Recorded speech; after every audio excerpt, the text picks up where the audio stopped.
Welcome to another episode of the Rogue Asset Podcast with your host, Daren Hall. Listen, we're gathered here today. We're gonna discuss one of my favorite topics today, okay? Real estate. Real estate isn't just a strategy, man, or something you do. Real estate is it's survival, okay? Let's talk about it. We're gonna break that down in many different ways today in terms of why real estate is important, why owning real estate is important. And I'm talking about real estate asset ownership, not the flashy 100 homes in 100 days type of stuff.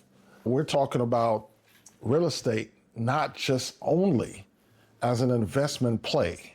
It's the most accessible and reliable tool that you have for building generational wealth. And I'm talking about even if you're starting from scratch, real estate is where it's at. So we're gonna get into it. We have some talking points here today. So let's jump right into it. One of the things that we're gonna discuss as to why real estate is so important, let's talk about renters versus people that own their own homes, okay? It certainly starts there. And one thing that is undeniable is that when you look at the average net worth of individuals that rent versus individuals that own, what you find, I think the last time I checked, there was about a 40% net worth difference there amongst those individuals. So, you know, what home ownership calls for and why it is one of the single most important investments you'll ever make is because it's equity building over time, right? Versus when you rent, you're in a race against inflation, okay? When you own, you're actually building equity as you go along. When you're renting, it's almost like you're throwing that money out the window every month. With home ownership, and it almost came out of my mouth, I almost said the obvious reasons, but to a lot of people, I've been doing this for a very long time. I own my own real estate brokerage. Been in the real estate industry for about 20 years. So I know there's nothing obvious about it. Honestly, people don't know what some of the benefits are. So I'm going to go over that. One of the big benefits is their tax benefits. You have the ability to write off your mortgage interest, your property taxes that you pay on the property. And that's about as far as I'm going to go. Anything else, if you get rid of buy, you got to consult your accountant, your CPA, or your tax professional, what have you. Appreciation is definitely something I can talk about. And it's the sweet spot that everyone loves to talk about. Why? Because that is where your money is working for you on a steady basis, right? It's basically making you money behind your back, if you will. So if you notice, I get a little excited when I talk about appreciation. And the reason I get excited is because over the years, I've had so many people that I have watched. I've put people into homes that I sold it to them for $60,000, okay? 60, 65,000, coming out of the economic downturn of 2008. And later, basically sold a property, listed and sold a property for them for 300 plus. Imagine what those checks were looking like. I've seen people walk away from the closing table that started out, wasn't even sure if they could buy that $65,000 house, okay? And now they're walking away from that closing table with checks or wires going into their accounts of $280,000, $300,000. How is that an investment for a couple of years? Huh? That is one of the things. Real estate really is a personal hedge against inflation. And even if you look at it, I had one young lady where what I just outlined, that was her situation. And that situation ended up being her owning that home when she thought she couldn't buy, and I had to talk her into it, where she purchased a HUD home where she only put $100 down as the down payment. That home ended up being what she was able to use to pay college tuition for her children, because she made almost $300,000 on that investment. Passive. Do you think she had a knowledge of the stock market, or she could have made that kind of money in the stock market? Maybe not. Certainly with no learning curve. The only thing that she did was she made a conscious move, okay, to be a homeowner and provide a stable environment for her children. So let's talk about that for a minute. I think one of the other things that they have found is that children that grow up in where their parents are actually homeowners, they actually do better academically, okay? And I think part of the reason for that is just having that stability. You're not on a lease. You don't have to worry about, oh, is the property I'm renting, is there going to be a change? Is the landlord selling the property? Is he going in a different direction with what he wants to do with the property? Are we going to be uprooted? And the thing about it is I come across this all the time. I am deeply engulfed in the real estate business. We do property management as well. I've come across some really great tenants over the years. And what I mean by great, they took care of the property, never late on rent, never any problems, took care of the property like it was their own for many years. Some of them would have occupied the property for 10 years plus. But where I'm going with this is there comes a time in a landlord's life when they may decide that the time is now to cash out on their investment, because your home that you're renting is someone's investment. It is someone's investment. And that day comes when they have to cash out on that investment. And when that happens, it will uproot you and your family. So all this time that you've been doing that, and the reason why you probably landed there in the first place, maybe you didn't have the best credit, maybe you didn't have the best profile to be a home buyer at that time, but you got there, life happened, you got comfortable. And you never once looked into, am I qualified now to own my own home? And in a lot of cases, over the years, I have come across people that were more than qualified to be homeowners. They were just comfortable in the home that they were renting from their landlord.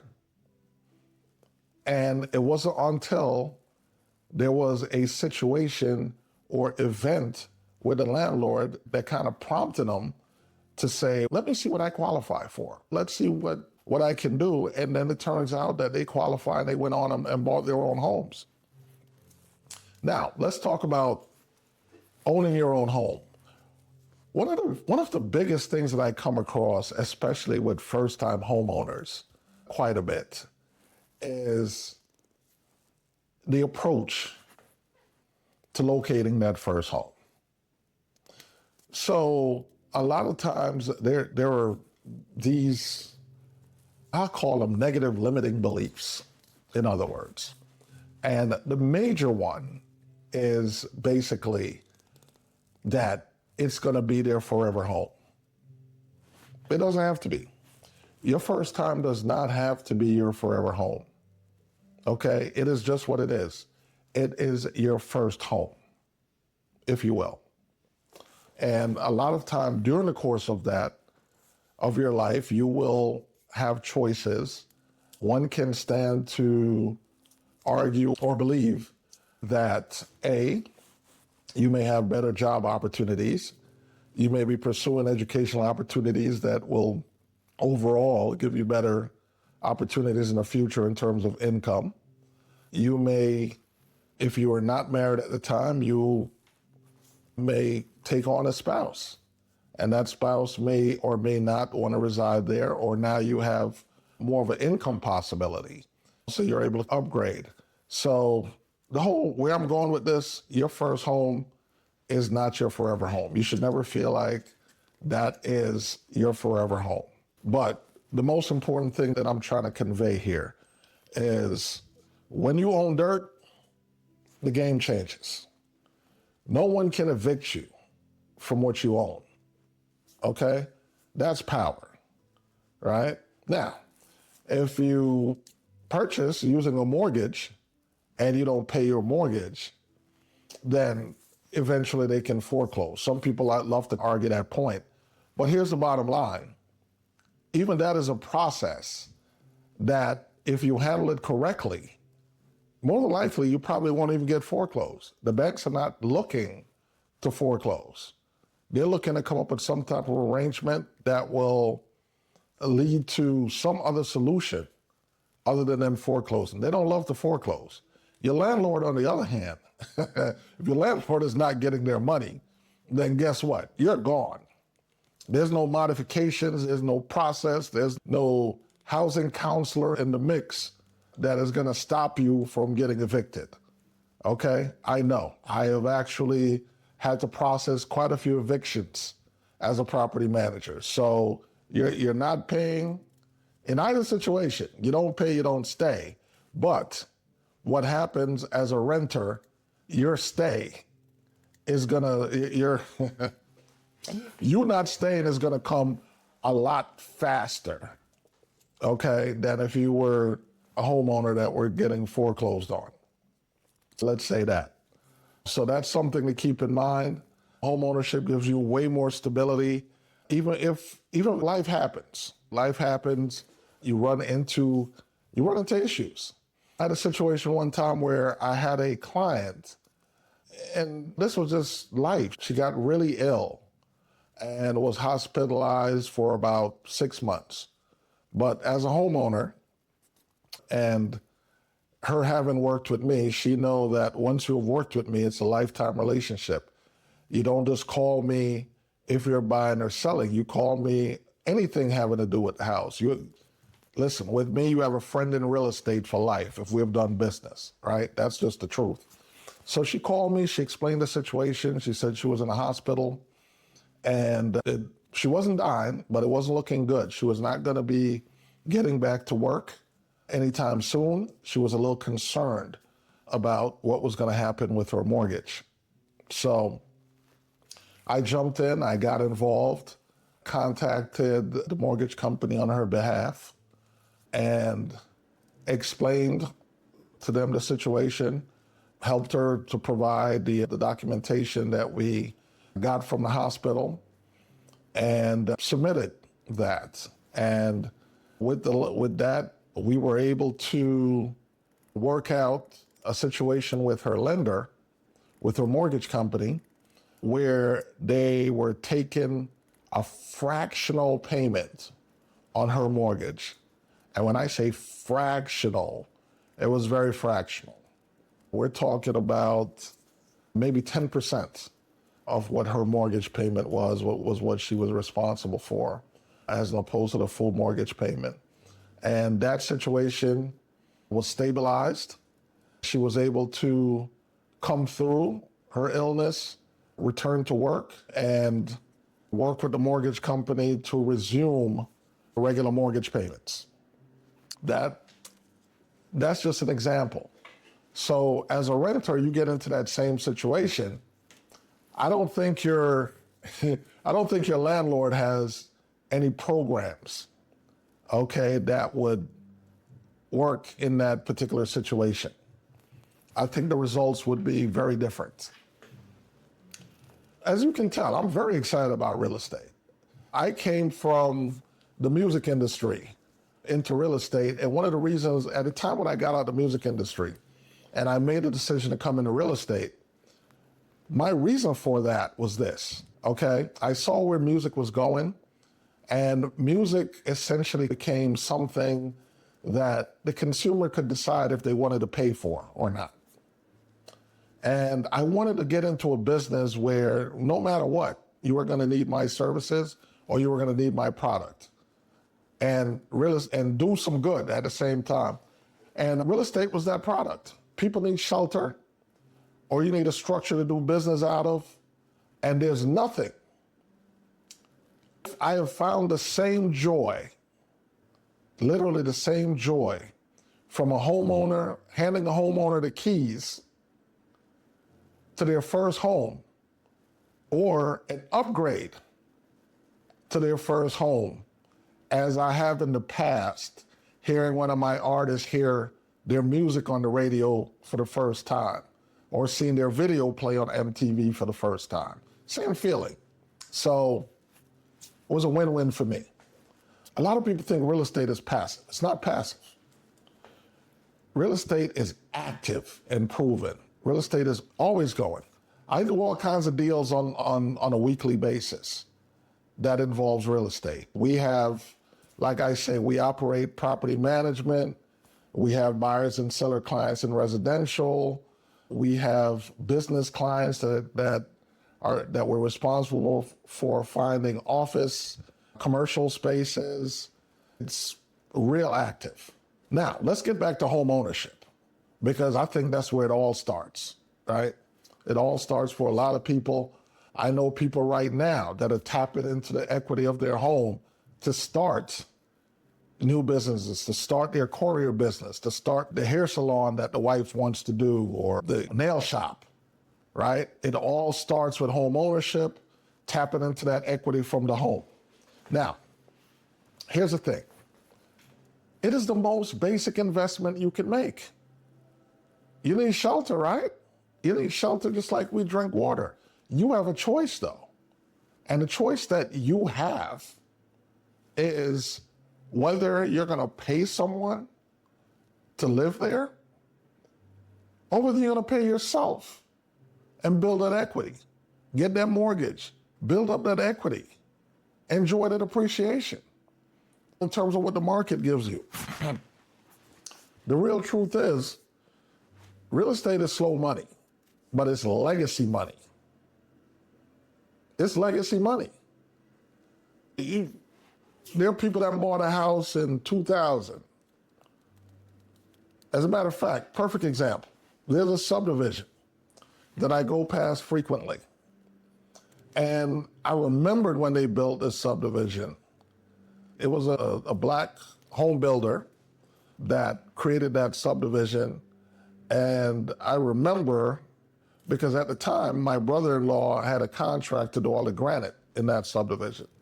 And those houses were going for about a high two something at the time. This was years ago. Now, those same homes are like a million and change. This was 20 plus years ago. $1 million and change. So think about it. The person that purchased one of those homes 24 years ago, okay, for two something. The house is now worth 1 point something. Think about the equity. And think about what they're able to do with that equity. Unbelievable. It's slow money, but it's legacy money. That money will make a difference in your entire family's lives. Children probably went to college off that equity. All types of things. Businesses were started. So a lot of things start with home ownership. There's been a lot of things in the news lately that's been thrown around. You may notice they're trying to build more rentals. They're floating the idea of a 50-year mortgage. People don't buy into it. What you're basically looking at, or what they're trying to do, look up something called SURF and serfdoms.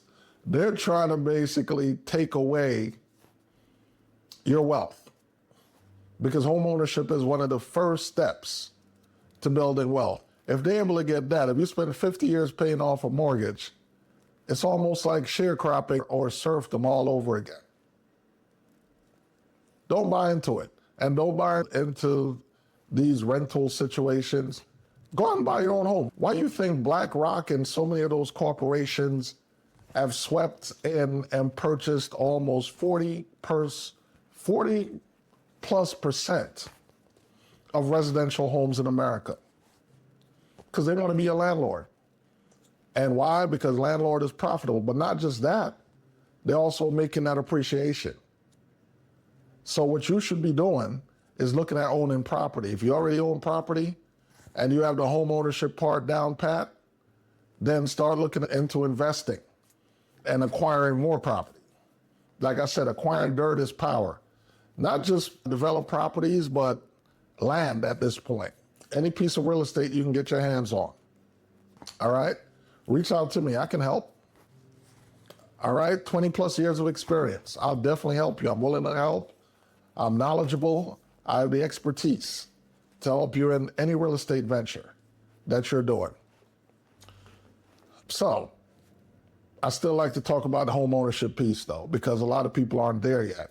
Home ownership still, to this day, people are going to tell you about their crypto and flipping and drop shipping and all of that. Home ownership right now in 2025 still outperforms a lot of those in working class and some middle class portfolios. And that's the truth. The difference between your rent and your mortgage is your rent disappears every month. Your mortgage, on the other hand, is building equity behind your back, steadily. Equity you can count on. All right, so lately I've come across a lot of young people that are choosing to pay thousands of dollars in rent. Why? I spoke to someone, they said, because we have the amenities, all the amenities that we want. And I said, what you have to ask yourself, are the amenities that you want today, right? Is that better than the wealth that you can start acquiring for tomorrow, starting today? Yeah, that's what I asked. And it was met with about a minute of silence, because when they thought about it, it didn't make sense. That could never make sense to anyone with any kind of intelligence or wisdom. I will forego living in a fancy apartment in Buckhead and paying $6,000 a month before I grab an opportunity to grab me a little house in Decatur in a neighborhood that I see to be up in that it tapped, that's going to have great appreciation growth in the future. Those are money moves. What are you doing? What are you thinking? That doesn't make sense. It doesn't make sense at all. Like I said, I've seen too much. I've had clients that have purchased homes for 60 something, sold them for 300. And some of these appreciation stories, people, that one, like I said, was somebody that bought a long time ago. But some of the recent successes that I've seen of my clients with these high payouts, these are just people that bought this house in the last 3-4 years, walking away with $150,000, $180,000 checks at closings. And this is just from a house they purchased in 2021 that they're selling in 2025. All right? Crypto that, the average person. Okay? Or stock market that for the average person. We're talking about a very passive investment that you simply sought out because you were looking to provide shelter for you or maybe you and your family. That's it. That is home ownership for you. So many opportunities there. I think for most people, I think they say most people will live in a property probably 5 to 7 years before they look to make another move. At least that used to be the stat. I think over the last few years when the interest rates went up, people are holding a little longer for that. But let me address that for a second. Because the interest rates have not gone down, that should not be a thing that should keep you away from moving forward in terms of buying a home, especially if you're renting. Let me repeat, today's interest rate should not keep you out of the market. It should not, because here's what happens.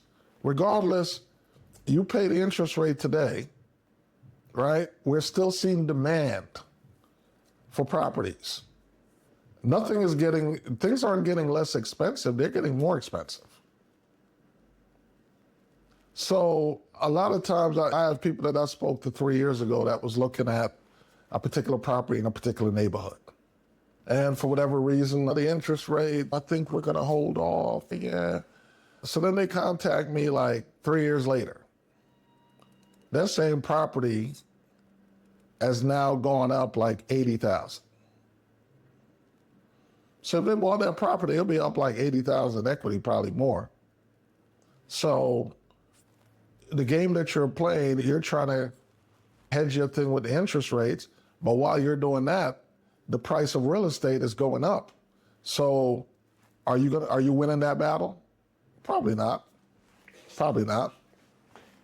I've had clients that came to me that basically thought they couldn't own anything. For whatever reason, sometimes there's a lot of misconception. One of the biggest things I've come across in my real estate career is misconception. And one of the biggest misconceptions have been the credit score that people think that they need to qualify. That has been one of the biggest. So people sit back and they think they need a 700 credit score to buy a house. They think they need a 680 and this and that. And then we find out that I push them towards pre-qualification. They find out that they're good to go. And then they're able to purchase. So then they become homeowners. And what thrills me the most is sometimes those same homeowners, they become accidental landlords, right? Because like I said, life shifts. Sometimes the house they own, when they bought it with me, they were single. And now they have a spouse. They've decided so they asked, what do I do? We're thinking about renting, and they go on and rent the house. So now they went from when they first came to me, where they thought they couldn't own anything, whereas now they're landlords. That is one of my biggest thrills. And I want you to understand something. What did they do? What did they do that was special? What's the difference between them and you if you're out there thinking about whether you can purchase a home or whether you can't? They got started. That is all they did. They got started. They came across me somewhere online, in person, came to one of my webinars, something, and then they got started. They got started. So if you're thinking of doing anything in real estate, anything, and that goes from home ownership to acquiring any kind of real estate, you want land in the country, you think about a farm, whatever you're thinking about doing, the only thing you have to do is get started. Find out what you have to do to get started and to put yourself in a position to win. That's it. Real estate, man, as you can tell, I'm very passionate about real estate, and you should be too. Real estate gives you a lot. It gives you everything. It empowers and creates leverage for your family, for your credit, and your business. As we move forward into society, if you look and watch carefully, you'll see how important the ownership piece is becoming in the whole thing.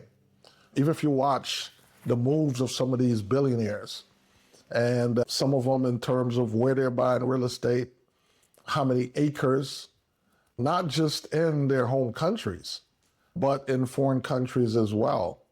So you start realizing that owning the dirt is going to be a very important piece moving forward. No matter the size of it, no matter what, you definitely kind of want to get your nooks, if you will, into something here. And if you haven't, you may want to do that pretty soon. Just remember, I'm here for you. I'm the rogue asset that you will need to actually get this thing done. Listen, I know sometimes you're looking at social media, you see a lot of flashy things about real estate.